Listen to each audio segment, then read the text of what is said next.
Hey everybody, welcome back to another exciting episode of the Stash Report from the Stash Project. Today is March 9th, 2020, and we have a pretty decent show for it being the beginning of the month. Got some announcements, got some kit releases to talk about. So, first up on the kit announcement side of things, we have the May 2020 Hasegawa releases. All of them are reissues, but some of them are some sort of the sort of new style reissues that they've been doing where they're throwing decals in older kits, and a few things that have been out for a while. So, the reissue of the Mitsubishi Galant VR4, that is the street car, just another rerun of that. Reissue of the Jaguar XJS TWR Group A race car, that would be this kit right here. It is, however, having decals put into it now to represent the car as it ran at the 1986 Fuji Intertech race. So yes, this will be another JTTC car coming to fruition. It's always been a long-standing question of mine as to why, when this car was run specifically in Japan for that race, it was one of the last races that the TWR Jaguars would ever run. It was sent there prior to an entry in the Australian Touring Car Championship. The cars both mechanically failed during the Intertech race, and they didn't fare any better in Australia, and then that was pretty much when the cars were retired. Why the decals were never done for that Intertech race? Because they're very, very similar to the original decals. They put that race car kit out back in the late 1980s, and then it was reissued in the 2000s, and of course it was reissued here not too terribly long ago, probably about 3 or 4 years ago now.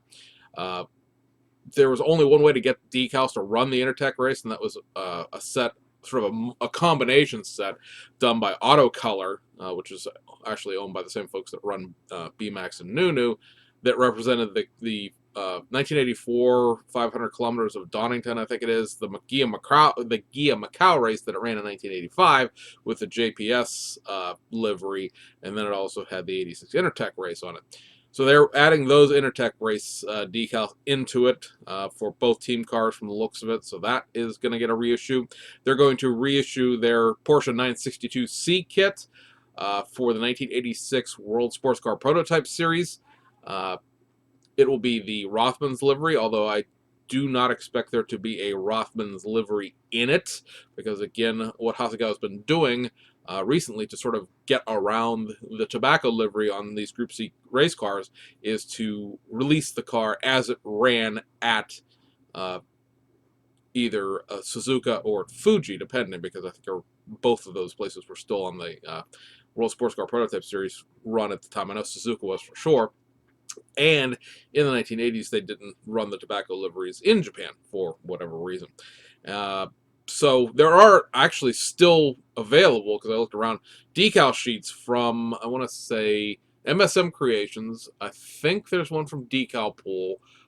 There's one from Taboo, and there was one more floating around out there. I can't think of who ran it, that just give you the Rothmans words and the Rothmans the little gold globe Rothmans logos, so that you can go back into this kit and put the actual logos on there, because the Porsche 962C specifically that ran the Rothmans team, it won. I can't think of what race it was now. It was in my head and it left. It obviously won the 24 Hours of Le Mans. However, I don't believe the Hasegawa kit is the right body style for the 24 Hours of Le Mans. I think there's a long tail, more aerodynamic version for that.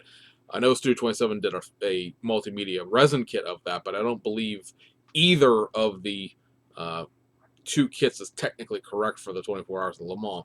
Their 962C is more of a sprint car, because it also doubles as their Japanese sports car prototype series platform. There were 2 races that it won in sprint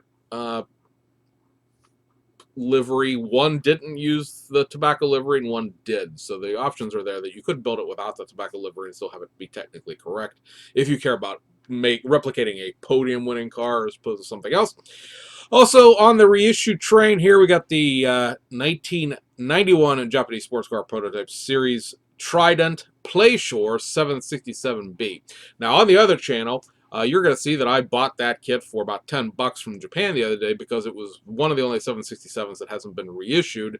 And I kind of like the more I've looked at it, the more I like the yellow and fluorescent pink livery that the Placer cars ran, and now they're going to reissue it. Of course, I bought it for $10 because the decals were shot, and in the back of my head, it's one of those things I'll throw into the pile of I'll draw those decals later, and yeah, I don't have to, and apparently neither do you. I'm going to end up using that kit for something else.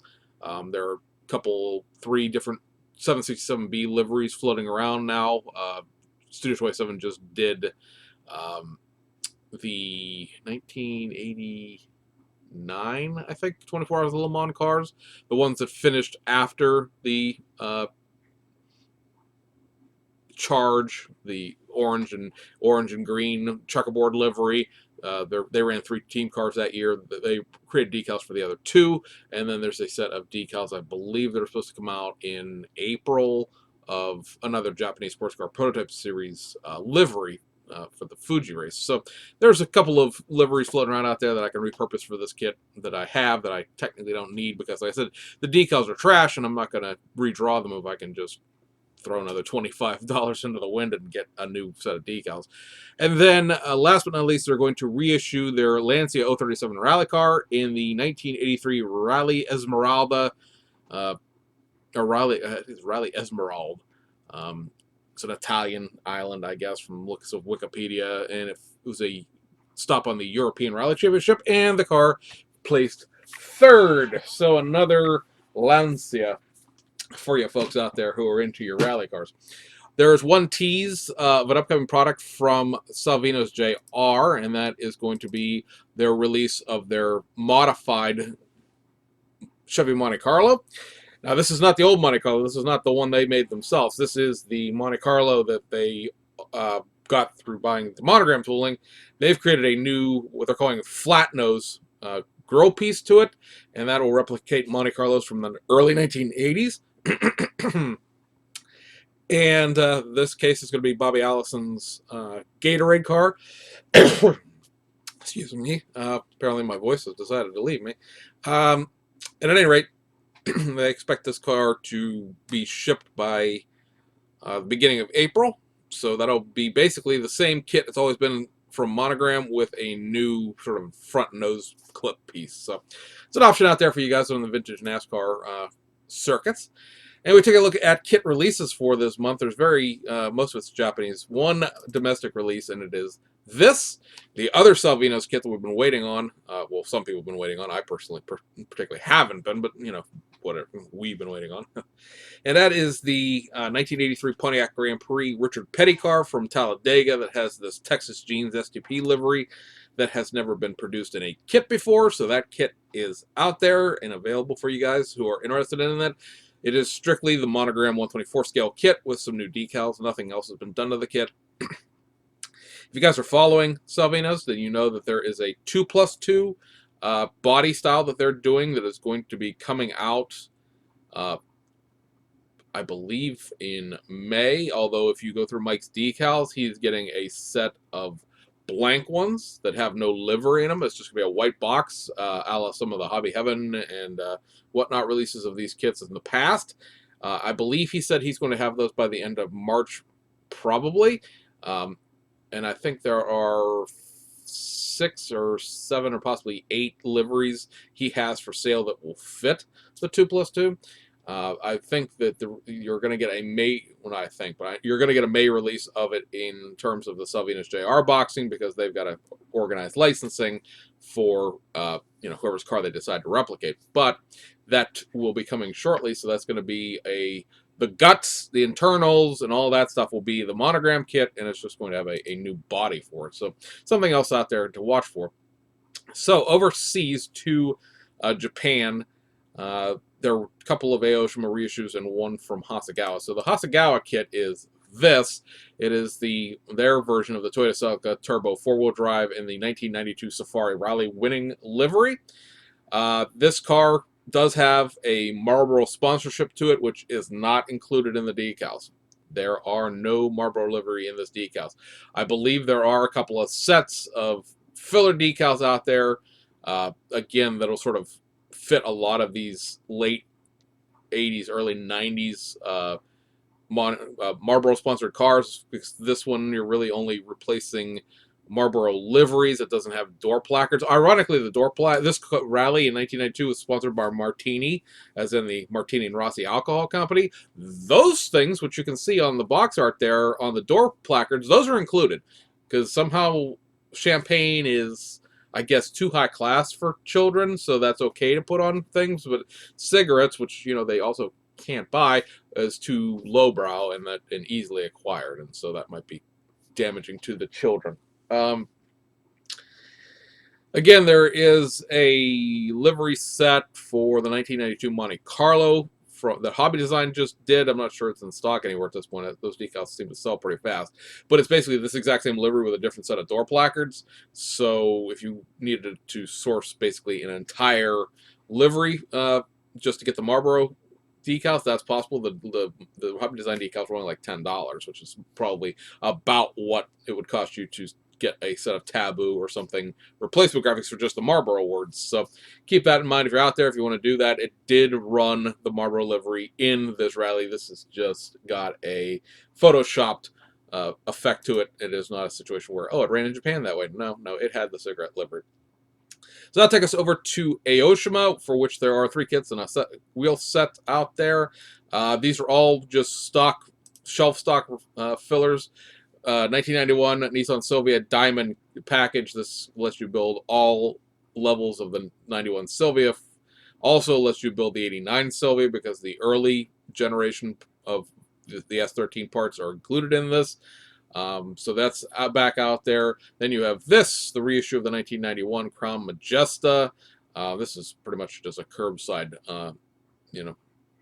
what they call catalog specification model, where it just replicates nothing but a factory stock vehicle. There are no, I think there might be the aero parts are in here, but as far as everything else, it's just a factory stock. There's no like VIP parts. And then you have the reissue of the Group 5 Nissan Skyline for the Kalami 9-hour endurance race. It's a slightly different silhouette than the actual silhouette cars that were also run at the same time. Just a reissue on that. And then we have the 4 sets of wheels. These are all 19-inch wheels. They are the Racing Heart Type CRs, the Enki Racing NT03 Plus Ms. Lots of letters and numbers there for that. The Volk Racing CE28Ns, and the Volk Racing Venerable TE37s, because you can't build a tuner car without a set of TE37s. It's just a law. You can't do anything about it. Sorry. Guys, that pretty much wraps it up. It's getting kind of grim out there. Europe is certainly under the duress now of this coronavirus thing that's going on after China got mollywopped by it earlier in the year. So if you're out there overseas, as it were, take care. Hopefully it I don't know. There's no really a hopefully for it. I'm not a doom and gloom kind of guy, but I am a statistics and numbers kind of guy, and it doesn't seem like it's going to get better before it gets worse, as the old saying would go. So again, take care out there, and we'll see you guys on the other side.